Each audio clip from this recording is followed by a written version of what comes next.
Oi gente, sejam bem-vindos ao meu canal. Se você é novo por aqui, eu costumo falar sobre casos criminais reais nas quartas e em algumas sextas eu falo sobre mitos e lendas enquanto me maquio. Então, se você gosta desse tipo de conteúdo, não se esqueça de se inscrever, deixar seu like, que é muito importante para a divulgação do canal. E eu já quero desejar a vocês um feliz ano novo e que 2021 seja um ano maravilhoso para todos nós. E o caso de hoje foi uma sugestão de vocês, foi uma sugestão do Caso Chocante, eu vou deixar aqui na tela para vocês. Muito obrigada, vocês sabem como eu amo quando vocês sugerem algum caso. E eu estava precisando até de um caso que aconteceu no Réveillon. E esse caso foi sugerido na hora certíssima. Então, novamente, muito obrigada. E então, chega de blá blá, vamos pro caso de hoje.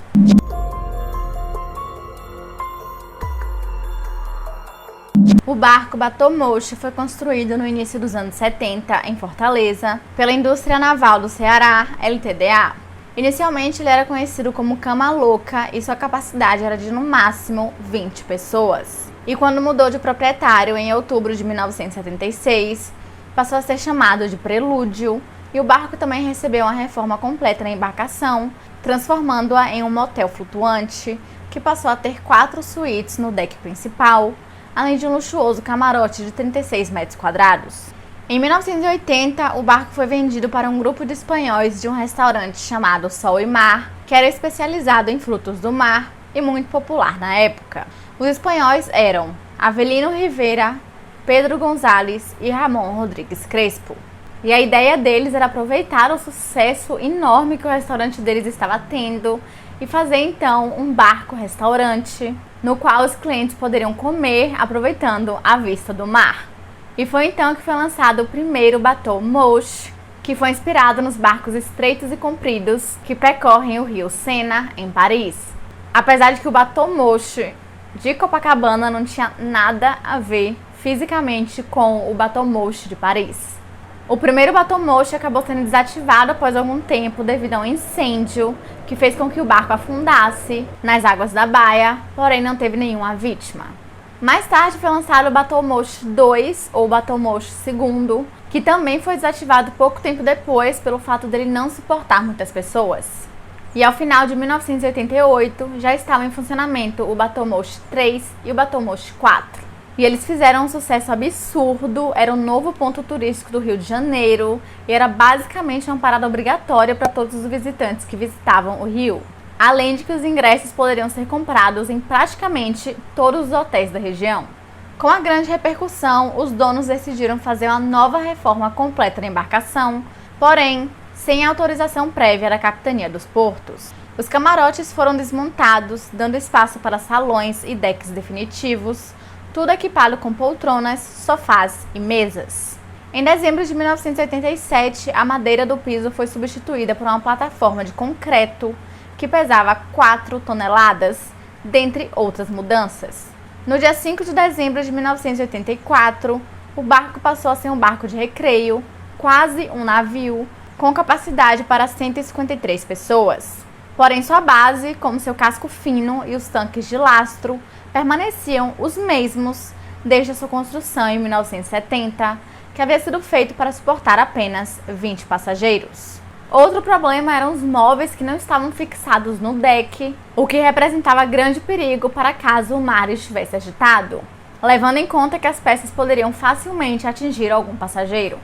Em 1985, José Bonifácio de Oliveira Sobrinho, que na época era o vice-presidente da Globo, resolveu marcar um jantar a bordo para os convidados da Globo como uma forma de comemoração ao seu novo projeto de incluir a primeira semana de filme brasileiro na programação da emissora. E o jantar seria servido em uma excursão pela baía, porém assim que o barco zarpou ele começou a oscilar bastante, fazendo com que todos os móveis começassem a se mexer de um lado para o outro. E então, obviamente com medo de que qualquer coisa pudesse acontecer, José Bonifácio pediu para que o barco voltasse imediatamente para o cais. E mesmo após esse acontecimento, o Batomocho continuou a ser um grande sucesso. Cerca de 10 dias antes do Réveillon de 1978, um incidente muito parecido com esse aconteceu com o francês Jean-Jacques Faust, que era o representante no Brasil da empresa Saint-Gobain. Em seu passeio, o barco novamente balançou com tanta violência que foi ordenado ao comandante que eles voltassem imediatamente para o cais. Mas novamente, após esse segundo incidente, o Batomoshi continuou fazendo sucesso como se nada tivesse acontecido. Tanto que ainda em 1988, a empresa Itatiaia Turismo alugou o Batomoshi III e o quarto para o Réveillon. E durante a comemoração, os 2 barcos ficariam ancorados em frente ao hotel Le Méridien, e seu ingresso custava cerca de 150 mil cruzados, que hoje em dia seria mais ou menos R$780. E nele incluiu o passeio, a ceia, o baile e o show de fogos de artifício. E além dos turistas e da tripulação, dentro de cada Batomoshi iriam também os garçons, os músicos, os guias turísticos e também os convidados especiais. Em um contrato entre a Itatiaia Turismo e os proprietários dos 2 barcos, o passeio só se estenderia a Copacabana se o mar estivesse em boas condições. Caso contrário, o Réveillon seria apenas celebrado na baía e também não teria o show dos fogos de artifício. O passeio estava previsto para começar às 9 horas da noite do dia 31 de dezembro, que era um sábado, e terminar às 2 horas da manhã do domingo, no dia 1º de janeiro de 1989. O acesso ao navio era controlado numa roleta por Álvaro Pereira da Costa e Faustino Puertas Vidal, ambos sócios da empresa Batomoshi Rio Turismo. Cada convidado recebia um colar havaiano e flores brancas para Iemanjá, mas não havia checagem de nomes nem lista de passageiros. Os sócios também ficaram encarregados da distribuição dos turistas, sendo 100 para cada barco, além da tripulação, para que não houvesse superlotação. O limite dado pelo Itatiaia Turismo era de 200 pessoas. Por volta das 10h15 da noite, o Batomoshi IV foi interceptado por uma lancha da Marinha, que estava fazendo uma blitz na baía. O primeiro sargento verificou a documentação e a habilitação do comandante, e tudo indicava que o Batô seria liberado, mas o mestre Arraiz, Camilo Faro, disse que desconfiava de superlotação. Na dúvida, o navio teve que voltar para o restaurante Sol e Mar, a enseada de Botafogo. Ao encostarem, outro oficial da Marinha, o sargento José Reinaldo Franco, subiu a bordo e começou a contar os passageiros, porém sua contagem foi na base do olhômetro. Da primeira vez, ele contabilizou 145 passageiros, e da segunda, 149. Até hoje não se sabe ao certo quantas pessoas estavam dentro do Batomoshi IV. Às 11h30 da noite, o passeio foi retomado e o navio saiu da baía. Em algum momento da noite, uma jornalista que estava dentro do barco, chamada Elaine Maciel, de 38 anos, decidiu ir ao banheiro que ficava no pavimento inferior. Mas quando ela chegou lá, viu que o banheiro estava completamente inundado. Quando a descarga era acionada, a água do mar, em vez de escoar, subia pelo interior do vaso. De acordo com Elaine, ela não achava que o barco fosse afundar, mas sabia que algo estava errado. E não demorou muito até que o navio começasse a balançar muito e inclinar para um dos lados. Rapidamente, quase 4 toneladas de água haviam entrado no deck inferior do barco, alagando completamente a casa de máquinas e balançando a embarcação de um lado para o outro, cada vez com mais força e velocidade. Até que chegou um ponto em que o Batomoshi IV acabou virando com o casco para cima. Então os passageiros que estavam no convés superior ou se jogaram ou foram lançados no mar. E enquanto isso, os passageiros que estavam dentro do salão principal ficaram presos ali dentro. E o barco foi naufragado às 11h50 do dia 31 de dezembro de 1988.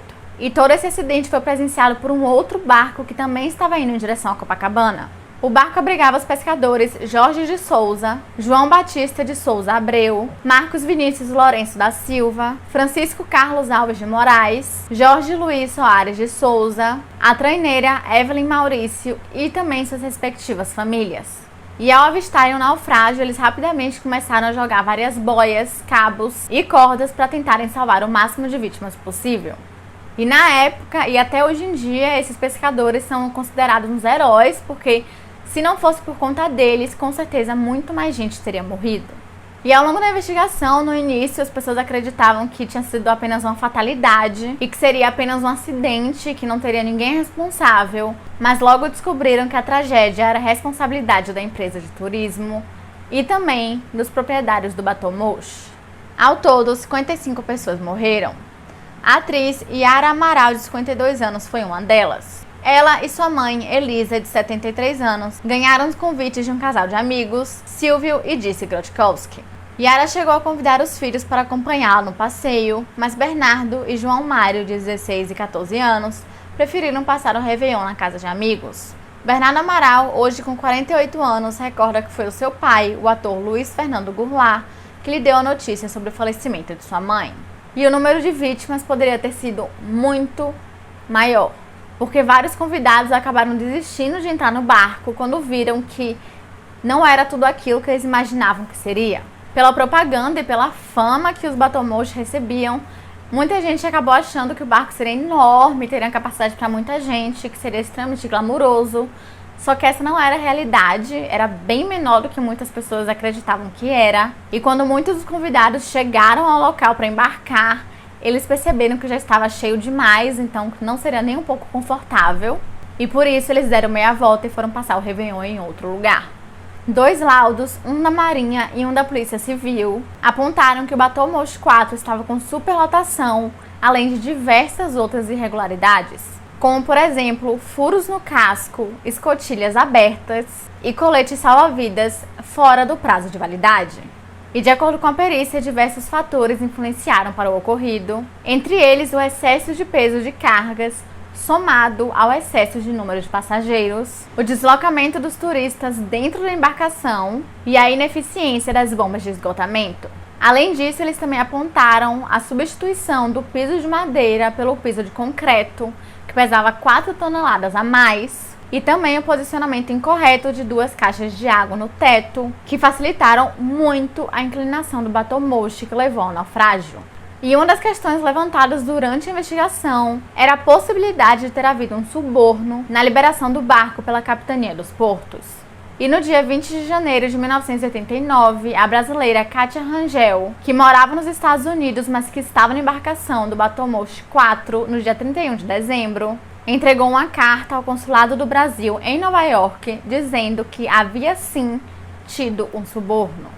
Muitos sobreviventes, assim como a família de várias vítimas, entraram então na justiça, e na maioria dos casos os réus eram 3. A empresa Batomoshi, que era proprietária da embarcação, a agência de viagens Tatiaia Turismo, que era patrocinadora dessa viagem, e a União pela falta de fiscalização e de socorro. Em maio de 1993, o longo processo judicial condenou os sócios majoritários da empresa Batomoshi Rio Turismo, Faustino Puertas Vidal, Avelino Rivera e Álvaro Costa, a 4 anos de prisão em regime semiaberto por homicídio culposo, que é quando não há intenção de matar, formação de quadrilha e sonegação fiscal. No entanto, em 1994, Faustino Puertas Vidal e Avelino Rivera, que eram espanhóis, e Álvaro Costa, que era português, fugiram para a Espanha e continuam foragidos até hoje. Posteriormente, o filho de Yara Amaral, Bernardo Amaral, criou a associação Batomoshi Nunca Mais, com o objetivo de defender os familiares das vítimas e também de dar assistência aos sobreviventes. Anos mais tarde, o caso acabou ganhando destaque no Linha Direta e recebeu um episódio especial. E em 2015, a editora Objetivo acabou lançando um livro sobre o caso, chamado Batomoshi, uma tragédia brasileira, do escritor Ivan Santana. E esse livro, na verdade, eu usei ele como uma das grandes fontes para fazer esse roteiro, porque ele conta bastante sobre a história do Batomoshi, que eu não estava encontrando em lugar nenhum, e também dá relatos de diversos sobreviventes e de pessoas que estavam dentro do navio. E quando o naufrágio completou 20 anos, o Fantástico fez uma reportagem especial sobre o caso, e Bernardo Amaral foi um dos entrevistados, onde ele falou sobre as dificuldades que foi de perder sua mãe, e também pela enorme luta judicial que teve sobre esse caso. Ao longo de todos esses anos, diversos recursos judiciais acabaram atrasando a luta pela justiça, e até hoje ninguém foi preso pela morte das 55 pessoas, sendo que foi pura negligência, e as indenizações só foram pagas 3 décadas depois. E é isso, gente. Esse foi o vídeo de hoje. Eu espero que vocês tenham gostado. Se vocês gostaram, não se esqueçam de se inscrever, deixar seu like, que é muito importante para a divulgação do canal. E se vocês têm alguma sugestão de casos, mitos ou lendas, é só comentar aqui embaixo que eu anoto tudo e tento trazer o mais rápido possível. E é isso. Até semana que vem.